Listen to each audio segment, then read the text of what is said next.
Ministeerri dhimma alaa Itoophiyaa dhimmoota ala yeroo ilaalchisuun miidiyaaleef ibsa kenneera. Ibsicha kan kennan dubbi himaan ministeera dhimma alaa Ambasaaddar Nabiyyuu Tadlaa Itoophiyaan gaafii seera qabeessaa fi karaa nagaa dhiyeessitee hordofee mootummaa Somaaliyaa waliin garaagarummaan uumame akka furmaata argatutti tattaaffii dippiloomaasummaa ishee kan itti fuftu ta'uu ibsaniiru. የኢትዮጵያ መንግስትና የሶማሊያ ፌዴራል መንግስት በአንካራ ላይ ተገናኝተው ሁለተኛውን ድርድራቸውን አድርገዋል። mootummaan Itoophiyaa fi Somaaliyaa Ankaraa irratti wal arguun walii galtee isaanii lammaffaa irratti mari'ataniiru.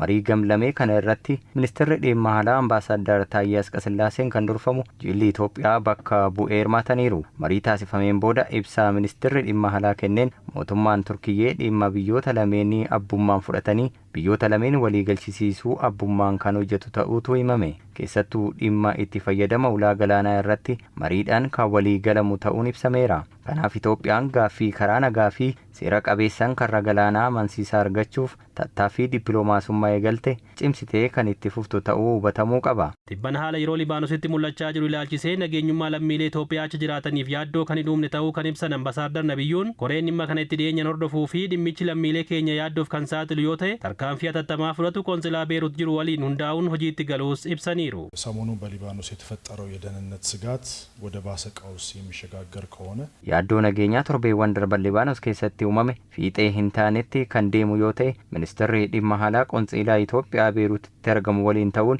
dhimmicha itti dhiyeenyaan hordofaa jiru.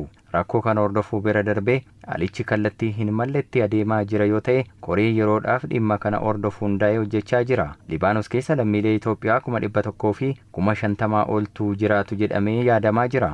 Ammaaf garuu dhimmoonni lammiilee keenya achi jiran yaaddessuu hin uumamne. Mootummaan kana hordofaatii jira. Mootummaan biyyichaas dhimmoota lammiilee alaa waan jedhe hin qabu. Kanaaf lammiileen keenya tasgabbaa'anii hojii isaanii hojjechuu itti fufuu qabu. Odeeffannoo jiru garuu itti dhiyeenyaan hordofaa akka deeman hubachuun isaan irraa eegama. Mariin gamlamee ministeera dhimma alaa Ambasaaddar Taayyee Asqasillaaseen waajjira dhimma alaa Ameerikaatti itti aanaa ministeera nageenyummaa namootaa dimokiraasii fi mirga namoomaa waliin taasisanis milkaa'aa turuu Ambasaaddar Nabiyyuun ibsa miidiyaaleef kennaniin addeessaniiru. ባሳለፍነው ሳምንት ክቡር የውጭ ጉዳይ ሚኒስትር አምባሳደር ታዬ አጽቀሥላሴ torbee dabarsine kana keessa ministeerri dhimma alaa Ambaasaaddaar Taayyee Asqasillaasee waajjira dhimma alaa Ameerikaatti itti aanaa ministeera nageenyummaa namootaa dimokiraasii fi mirga namoomaa Ziraaziyaa waliin marii gamlamee taasisanii turani. Marii kanaanis mootummaan Ameerikaa fi Itoophiyaatti qabiinsa mirga namoomaa fi nageenyummaa akkasumas misooma irratti waliin kan hojjetan ta'uun himameera. Walitti dhufeenyi gama kanaan jirus cimee kan itti fufu ta'uun ibsameera.